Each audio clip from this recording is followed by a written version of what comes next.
Queridos irmãos e irmãs, vamos meditar no segundo domingo da Páscoa.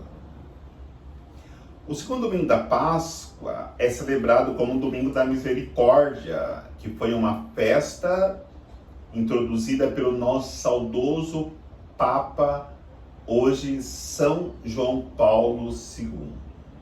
A liturgia da palavra que nos é apresentada para reflexão, como primeira leitura, Atos dos Apóstolos, capítulo 4, versículo de 32 a 35. O salmo responsorial é o Salmo 117. Como segunda leitura, primeira carta de São João, capítulo 5, versículo de 1 a 6. O Evangelho de São João, capítulo 20, versículos de 19 a 31.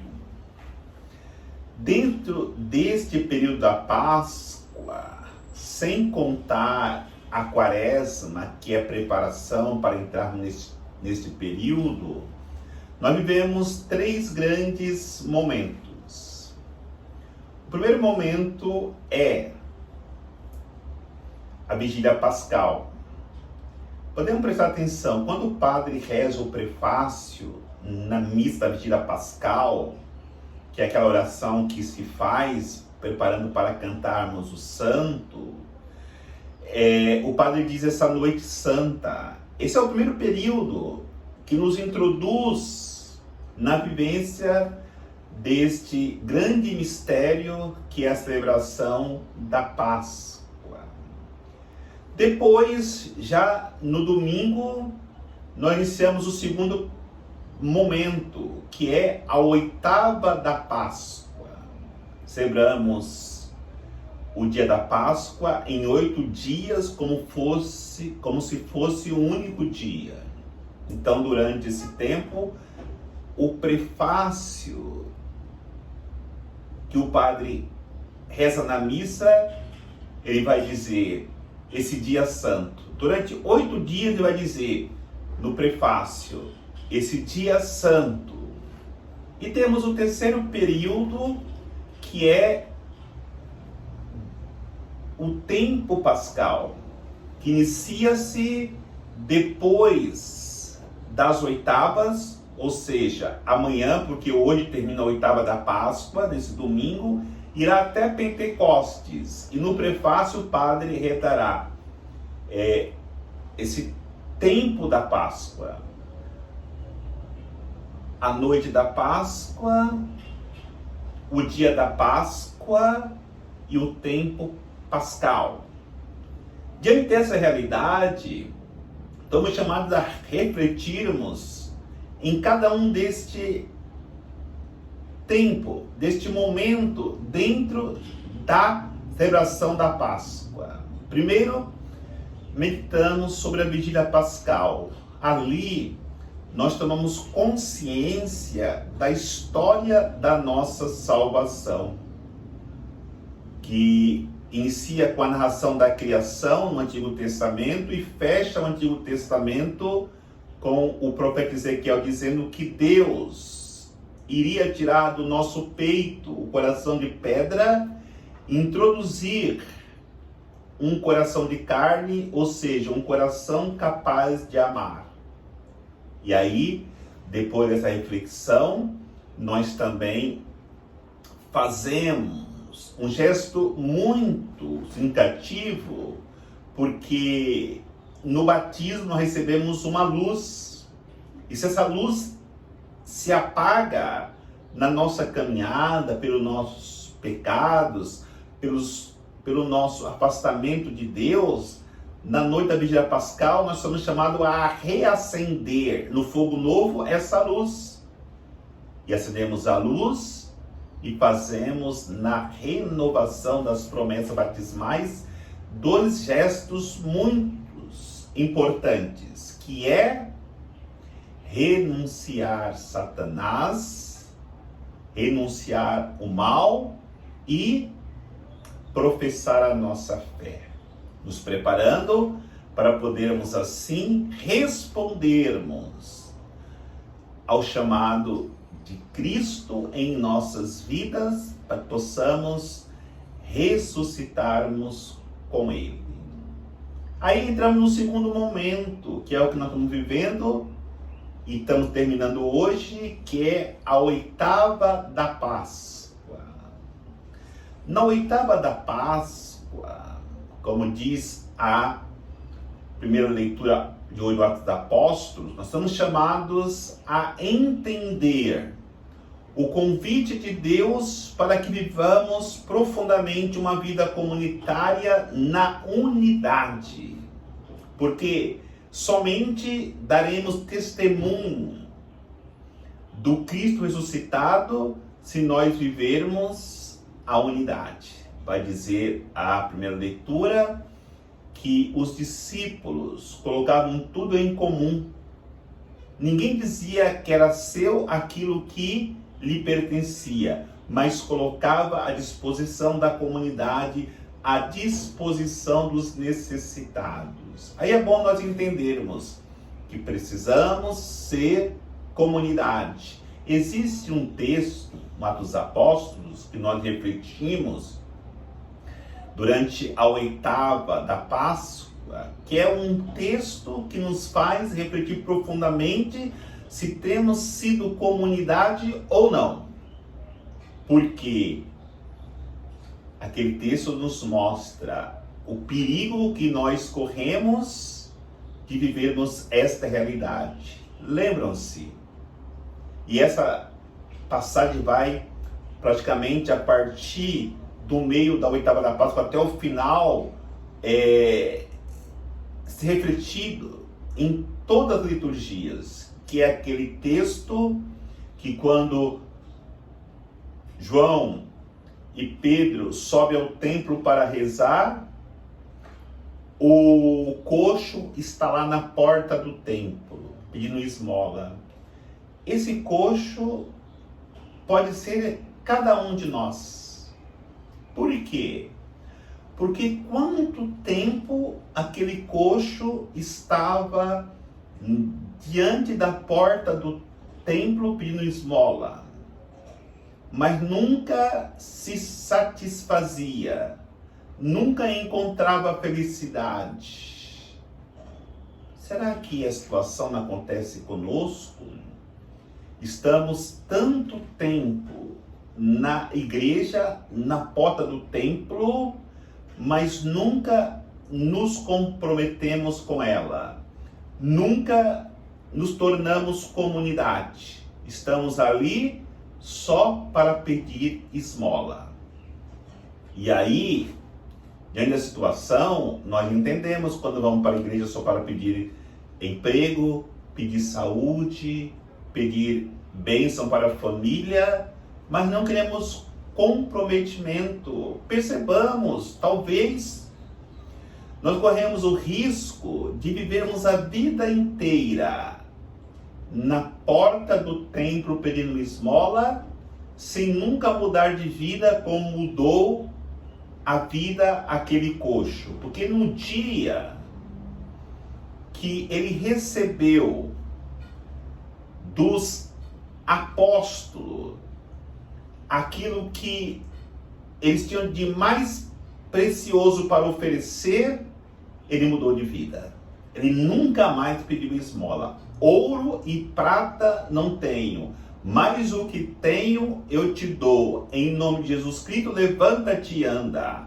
Vai dizer, na sequência desse texto, que aquele coxo, ele nunca mais deixou de caminhar com os apóstolos. Onde estavam os apóstolos, ele estava junto, porque aprendeu a ser comunidade.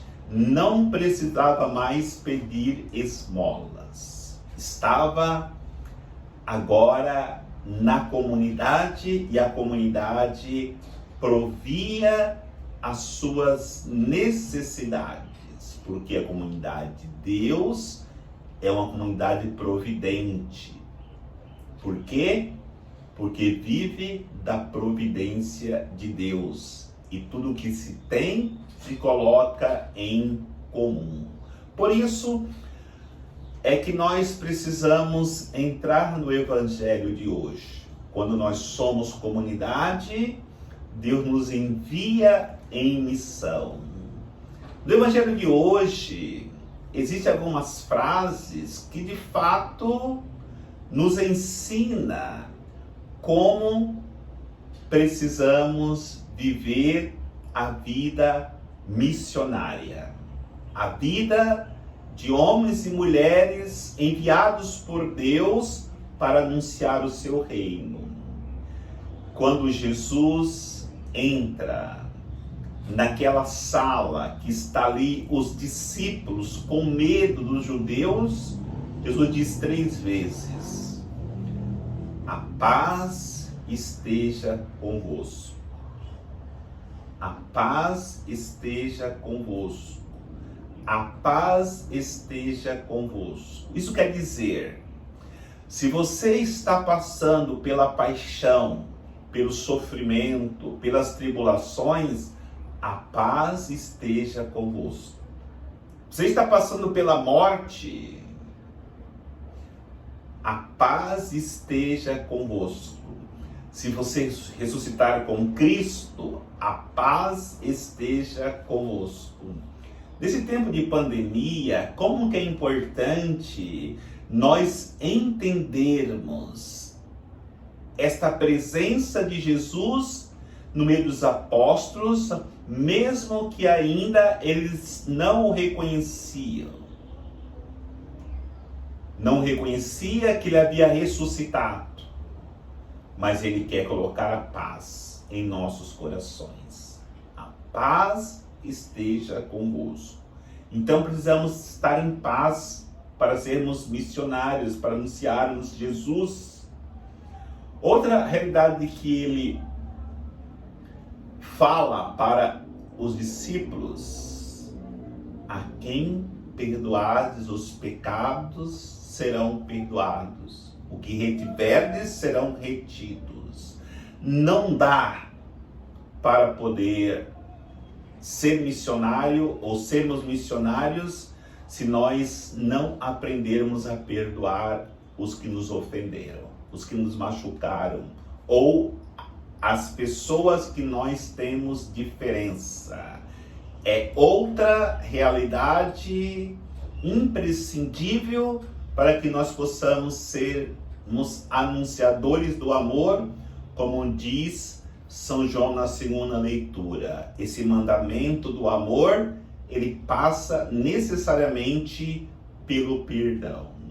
E para que os discípulos, depois de aprenderem a ser comunidade, colocando tudo em comum, depois de encontrar a paz por ser comunidade e perdoar, Jesus sopra sobre eles o Espírito Santo. Recebei o Espírito Santo. Sem o Espírito Santo, nós não somos capazes de dar um passo para evangelizar, para viver a nossa missionariedade na igreja.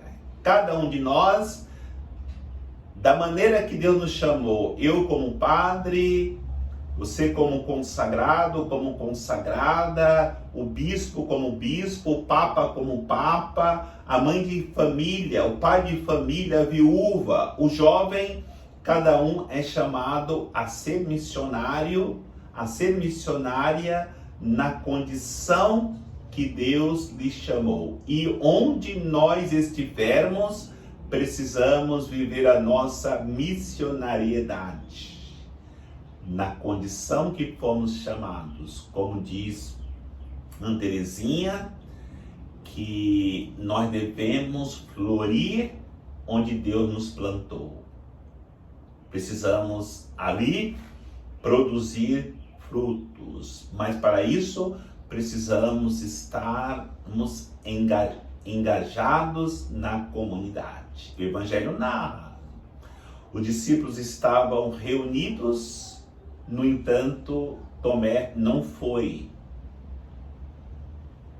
para a comunidade naquele domingo. Todos viram Jesus, menos Tomé, Porque se não estamos na comunidade, não estamos em comunhão, nós não podemos ver Jesus. Então o Evangelho diz que os discípulos contaram que viram Jesus, no entanto Tomé não acreditou. 8 dias depois, ou seja, no outro domingo, ele estava na comunidade, viu Jesus, e Jesus falou com Tomé da sua incredulidade e disse: Tomé, toque aqui, vê. E ele viu e disse: meu Senhor e meu Deus. Jesus diz: felizes é os que acreditam sem ver. Sem ver com os olhos físicos, mas com os olhos da alma, contemplar Jesus, para que possamos assim cada vez mais testemunhá-lo como ressuscitado e Senhor das nossas vidas, e assim atingirmos a santidade que é a vontade de Deus para cada um de nós. Que Deus nos abençoe, em nome do Pai, do Filho e do Espírito Santo. Amém.